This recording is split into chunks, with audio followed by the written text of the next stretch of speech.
السلام علیکم بچوں۔ آج جو کہانی میں آپ کے لایا ہوں اس کا نام ہے پانچواں احمق۔ ایک بادشاہ نے اپنے سب سے قابل وزیر سے کہا کہ اس کی مملکت میں سے 5 احمق ترین لوگوں کو ایک مہینے میں تلاش کر کے اس کے حضور پیش کیا جائے۔ 1 مہینے کی جدوجہد کے بعد وزیر نے صرف 2 احمقوں کو پیش کیا۔ بادشاہ نے ناراضگی کا اظہار کرتے ہوئے کہا، میں نے 5 احمقوں کو پیش کرنے کے لیے کہا تھا۔ وزیر نے کہا، حضور مجھے ایک ایک کر کے احمقوں کو پیش کرنے کی اجازت دی جائے۔ وزیر نے پہلا احمق پیش کرتے ہوئے کہا، یہ بڑا احمق ہے اس لیے کہ بیل گاڑی میں سوار ہونے کی بجائے اس نے سارا سامان اپنے سر پہ اٹھا رکھا تھا۔ دوسرے احمق کو پیش کرتے ہوئے کہا، اس شخص کے گھر کی چھت پر بیج پڑے تھے اور ان بیجوں کی وجہ سے چھت پر گھاس اگائی۔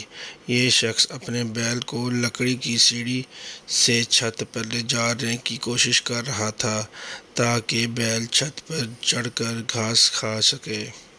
وزیر نے کہا، بطور وزیر مجھے اہم امور سلطنت چلانے تھے مگر میں نے 1 مہینہ احمقوں کی تلاش میں ضائع کیا اور صرف 2 احمق تلاش کیے، اس لیے تیسرا احمق تو میں خود ہوں۔ وزیر نے ذرا سا توقف کیا تو بادشاہ چلایا، چوتھا احمق کون ہے؟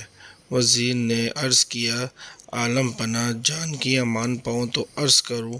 بادشاہ نے کہا، تمہیں کچھ نہیں کہا جائے گا۔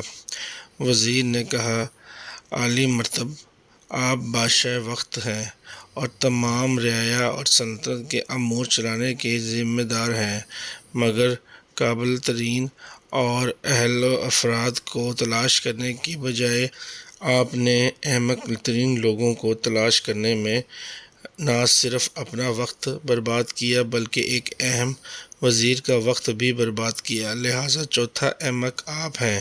بادشاہ نے تمبلاتے ہوئے سوال کیا، اچھا اب بتا ہی دو، 5واں احمق کون ہے؟ وزیر نے عرض کیا، جہاں پناہ 5واں احمق یہ شخص ہے جو فیس بک سے چمٹا ہوا ہے، اپنے دفتر اور کاروباری فرائض اور خاندان کے بہت سے کاموں سے لاپرواہی برت رہا ہے۔ اسے اپنا قیمتی وقت ضائع ہونے کا احساس تک نہیں، اور حد تو یہ ہے کہ ابھی تک ڈھیٹ بن کر یہ اسٹیٹس بڑھتا چلا جا رہا ہے۔ بادشاہ سلامت اچانک اٹھ کر کھڑے ہوئے۔ غصے کی حالت میں بادشاہ سلامت نے تقریباً چلاتے ہوئے کہا، وائی فائی بند کرو، اور پورا دربار میں سناٹا چھا گیا۔ Button like and share.